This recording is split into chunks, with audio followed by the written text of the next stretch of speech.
नमस्कार दोस्तों, आप सभी का स्वागत है हमारे हॉन्टेड हॉरर सीरीज चैनल पर। दोस्तों, आज आपके लिए एक नई कहानी लेकर आए हैं। अगर आप हमारे इस चैनल पर नए हैं तो हमारे चैनल को सब्सक्राइब करें और बेल आइकन दबाना न भूलें, जिससे आपको हमारी हर वीडियो की अपडेट सफलतापूर्वक मिलती रहे। धन्यवाद। आइए शुरू करते हैं वीडियो। राजस्थान के एक दूर दराज गांव में एक खंडहर नुमा हवेली कालेसर कोठी के नाम से कुख्यात थी। लोग कहते थे कि वहां से रात में चीखें सुनाई देती थीं और जिसने भी अंदर जाने की कोशिश की वह या तो पागल हो गया या फिर लौटकर कभी नहीं आया। इस रहस्य को सुलझाने के लिए एक दल वहां जाने को तैयार हुआ, लेकिन उन्हें नहीं पता था कि वे एक ऐसे श्राप का सामना करने जा रहे हैं जो सदियों से अपना शिकार ढूंढ रहा था। आदित्य शर्मा एक जिद्दी पत्रकार जो भूतिया घटनाओं की सच्चाई उजागर करने के लिए प्रसिद्ध था। नैना ठाकुर एक परमाणु वैज्ञानिक जिसने कई आत्माओं को मुक्त किया था, लेकिन इस बार मामला अलग था। विक्रम राणा एक पूर्व पुलिस अफसर जिसने अपने करियर में कई रहस्यमयी केस सुलझाए थे। पंडित चतुर्वेदी तंत्र मंत्र में निपुण जिसने इस हवेली के श्राप के बारे में काफी कुछ सुना था। रिया मलिक एक डॉक्यूमेंट्री फिल्म मेकर जो अंधविश्वास और भूतों के पीछे की सच्चाई खोज रही थी। आदित्य और उसकी टीम कालेसर कोठी के पास पहुंची। यह हवेली वीरान थी, लेकिन उसके अंदर एक रहस्यमयी आकर्षण था। दीवारों पर पुराने समय की तस्वीरें जमी हुई थीं और उनमें से एक पर किसी ने खून से लिखा था, यहां से भाग जाओ वरना श्राप तुम्हें भी निगल लेगा।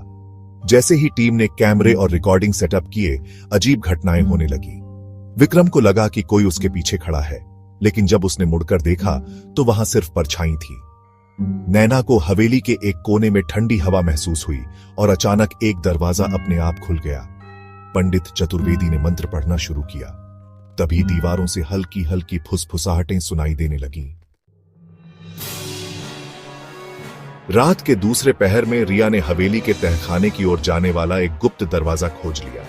वहां एक प्राचीन ग्रंथ रखा था जिसमें हवेली के मालिक सुरेंद्र प्रताप सिंह का नाम लिखा था।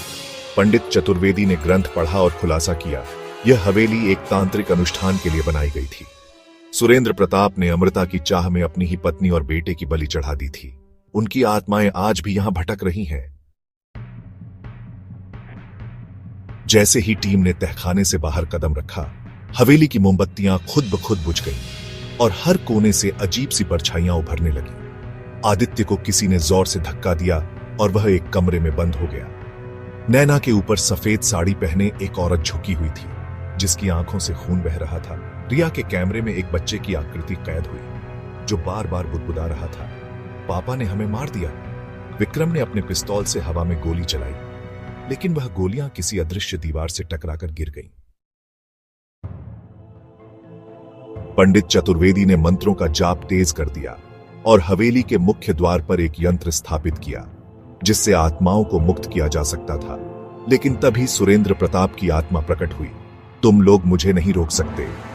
आदित्य ने हिम्मत दिखाई और ग्रंथ में लिखे अग्नि मंत्र को पढ़ा।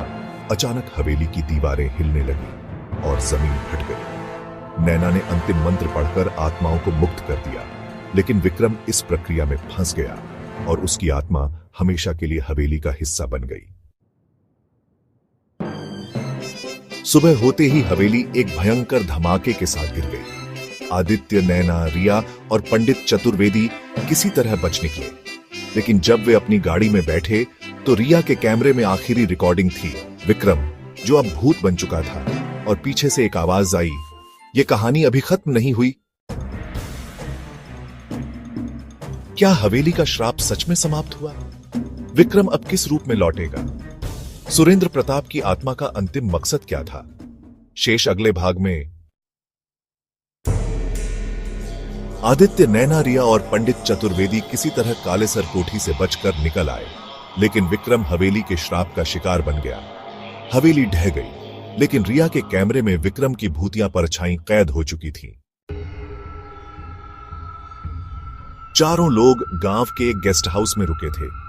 आदित्य रात भर विक्रम की मौत को लेकर बेचैन था। उसे यकीन नहीं हो रहा था कि उसका सबसे अच्छा दोस्त अब इस दुनिया में नहीं है।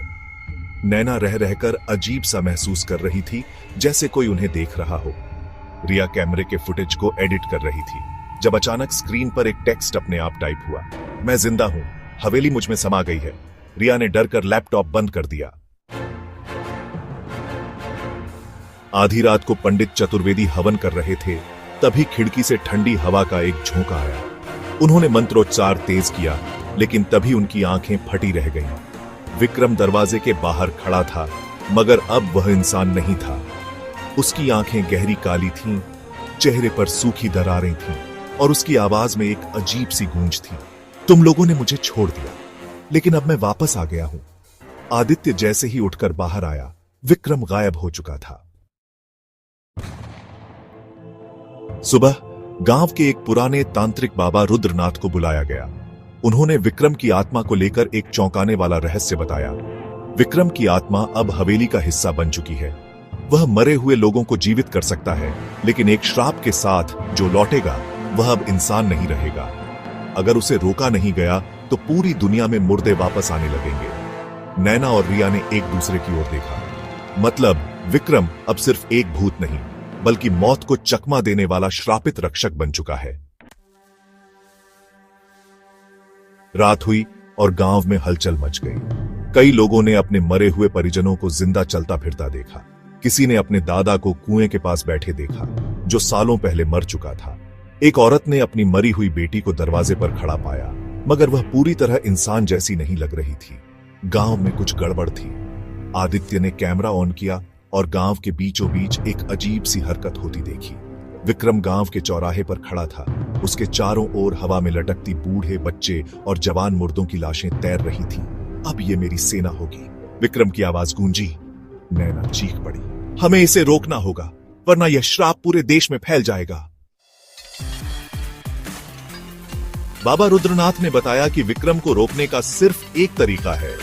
हमें हवेली के बचे हुए हिस्सों से उसका आत्मिक बंधन तोड़ना होगा, वरना यह मौत का खेल कभी खत्म नहीं होगा।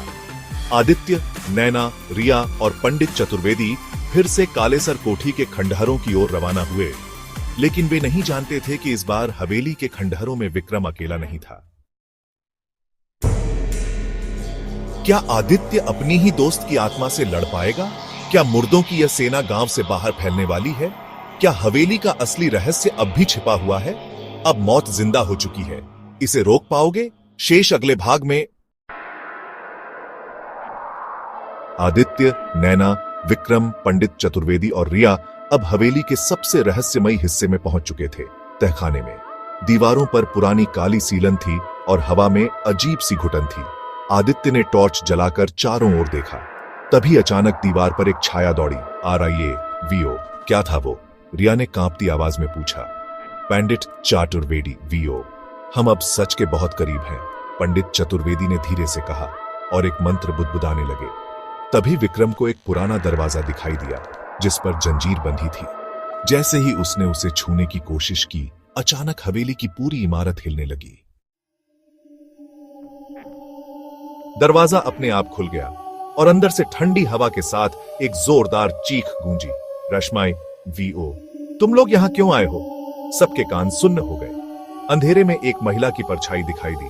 उसके लंबे बिखरे बाल और जली हुई खाल से धुआं उठ रहा था। नैना VO, ये कौन है? नैना पीछे हटते हुए बोली। पंडित चतुर्वेदी VO। तुम कौन हो? रश्मि VO। मुझे रश्मि कहते थे, मैं इस हवेली का अतीत हूं। रश्मि की आत्मा ने बताया कि 200 साल पहले इस हवेली में राजा कालेसर सिंह ने अपनी पत्नी को मारकर इसी तहखाने में दफना दिया था, लेकिन उसकी आत्मा मरी नहीं, बल्कि श्राप बनकर हवेली में कैद हो गई। रश्मि VO, हर 50 साल में जब कोई बाहरी व्यक्ति इस हवेली में कदम रखता है, श्राप फिर से जाग जाता है। रश्मि की आवाज गूंज उठी। आदित्य VO, इसका मतलब अब हम इस श्राप का हिस्सा बन चुके हैं। रश्मि VO, अगर तुमने इस हवेली को छोड़ने की कोशिश की तो तुम भी इस श्राप का शिकार बन जाओगे, आत्मा ने डरावनी हंसी के साथ कहा। लेकिन तभी दरवाजा जोर से बंद हो गया और हवेली के अंदर एक जोरदार अट्टहास गूंजा। क्या आदित्य और उसकी टीम श्राप को तोड़ पाएगी, या वे भी हवेली की आत्माओं का शिकार बन जाएंगे? जानने के लिए बने रहिए अगले भाग में हवेली के अंधेरे कोनों में कुछ हलचल थी। आदित्य, नैना, विक्रम, पंडित चतुर्वेदी और रिया अब उस भयावह रहस्य के करीब थे जिसे सदियों से छुपाया गया था। जैसे ही उन्होंने तहखाने में कदम रखा, एक ठंडी हवा का झोंका पूरे कमरे में फैल गया। विक्रम, यह जगह जिंदा है, विक्रम फुसफुसाया। दीवारों पर खून जैसी लाल दरारें उभरने लगीं और अचानक ही हवेली की छत से एक गूंजती हुई आवाज आई, हावली, तुमने चेतावनी को नजरअंदाज किया, अब अंजाम भुगतो। रिया ने डरते हुए इधर उधर देखा। तभी अचानक एक परछाई उनके पीछे उभरी। यह रश्मि की आत्मा थी। उसकी आंखें जल रही थीं और उसकी आवाज कांप रही थी। राश्मि, तुम लोग राजा कालेसर की राख ढूंढ रहे हो, लेकिन क्या तुमने सोचा कि यह श्राप क्यों लगा? आदित्य, हमें सब सच जानना है। राश्मि, राजा कालेसर ने मुझे छल से इस हवेली में कैद किया था, लेकिन मैं अकेली नहीं थी। इस हवेली की हर ईंट में किसी न किसी की चीख दबी हुई है। उसने न जाने कितने निर्दोष लोगों की बलि दी थी, और जब राजा की मौत हुई तब भी उसका आतंक खत्म नहीं हुआ। उसके मंत्रियों ने उसकी राख को इस हवेली में छुपा दिया ताकि उसकी आत्मा हमेशा जिंदा रहे। पंडित चतुर्वेदी माला पकड़े हुए थे और रश्मि दीवार की ओर इशारा कर रही थी। पंडित चतुर्वेदी, अगर हमें श्राप तोड़ना है तो हमें राजा की राख को शुद्ध करना होगा। नाइना, लेकिन हमें वह मिलेगी कहां? राश्मि, इस दीवार के पीछे राजा कालेसर की राख छुपी है, लेकिन सावधान, कोई भी इंसान जिसने इसे छूने की कोशिश की है वो कभी जिंदा वापस नहीं गया। विक्रम आगे बढ़ा और जैसे ही उसने दीवार को छुआ, अचानक पूरी हवेली हिलने लगी। राजा कालेसर, कौन मेरी राख को छूने की हिम्मत कर रहा है? यह राजा कालेसर की आत्मा थी। हवेली में जोर से हवा चलने लगी। खिड़कियां खुद ब खुद खुल गईं और अंधेरे में लाल आंखें चमकने लगी। राजा की परछाई धीरे धीरे आकार लेने लगी और उसकी हड्डियों से भरी डरावनी काया सबके सामने आ गई। राजा कालेसर, तुम लोग मुझे रोक नहीं सकते। पंडित चतुर्वेदी, अगर हमें श्राप तोड़ना है तो हमें राजा की राख को शुद्ध करना होगा। पंडित चतुर्वेदी ने जल्दी से एक मंत्र पढ़ा और दीवार से धूल गिरने लगी। राजा की राख वाला कलश धीरे धीरे सामने आने लगा, लेकिन जैसे ही आदित्य ने उसे उठाने की कोशिश की, अचानक एक भयानक शक्ति ने उसे पीछे धकेल दिया। राजा कालेसर, अब कोई नहीं बचेगा। क्या आदित्य और उसकी टीम राजा कालेसर की आत्मा को हराकर श्राप को खत्म कर पाएगी, या फिर वे भी इस हवेली का हिस्सा बन जाएंगे? जानने के लिए इंतजार करें अगले भाग में। हवेली की दीवारें थरथराने लगीं। हर कोने से अजीब अजीब आवाजें आने लगीं, मानो कई आत्माएं जाग उठी हों। आदित्य, नैना, विक्रम, पंडित चतुर्वेदी और रिया अब राजा कालेसर की राख के बेहद करीब थे, लेकिन उनकी हरकतों ने हवेली की शैतानी ताकतों को पूरी तरह जगा दिया था। पंडित चतुर्वेदी, हमें जल्दी करना होगा, पंडित चतुर्वेदी ने कहा, लेकिन तभी दरवाजे अपने आप बंद हो गए। खिड़कियों से खून टपकने लगा और फर्श पर बड़ी बड़ी दरारें पड़ गईं। अचानक एक जोरदार झटका लगा और हवेली के बीचों बीच एक भयंकर परछाई उभरी। यह राजा कालेसर की आत्मा थी। उसकी आंखों से आग की लपटें उठ रही थीं और उसके चारों ओर काले धुएं की लहरें घूम रही थीं। राजा कालेसर, वीओ, तुमने मुझे जगाने की गलती कर दी। उसकी आवाज इतनी गूंजदार थी कि सबके कान सुन्न हो गए।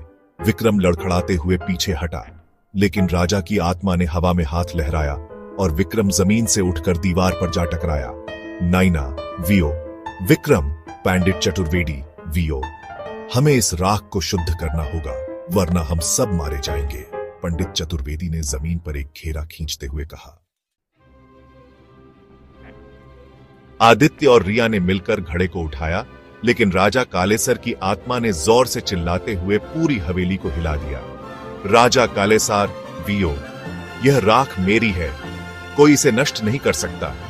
हवेली की दीवारों से काले हाथ निकलने लगे जो रिया और नैना को पकड़ने की कोशिश कर रहे थे। तभी पंडित चतुर्वेदी ने एक पवित्र मंत्र पढ़ा, जिससे पूरा माहौल जलने लगा। पंडित चतुर्वेदी, वीओ, आदित्य, अब घड़े को आग में डालो। आदित्य ने पूरी ताकत लगाकर घड़ा आग में डाल दिया। जैसे ही राख आग में गिरी, राजा कालेसर की आत्मा जोर से चीखने लगी। उसकी परछाई जलने लगी और हवेली की आत्माएं तड़प तड़प कर मिटने लगी। राजा कालेसार, वियो, नहीं, यह संभव नहीं। राजा कालेसर चिल्लाया और देखते ही देखते उसकी आत्मा काले धुएं में बदलकर हवेली से बाहर उड़ गई।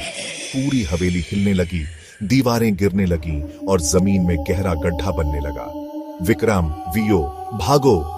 सबने जैसे तैसे भागकर हवेली से बाहर छलांग लगा दी। सूरज उग चुका था। हवेली अब खंडहर में तब्दील हो चुकी थी, लेकिन चारों ओर एक अजीब सा सन्नाटा था। आर्ये, वियो, क्या हम जीत गए?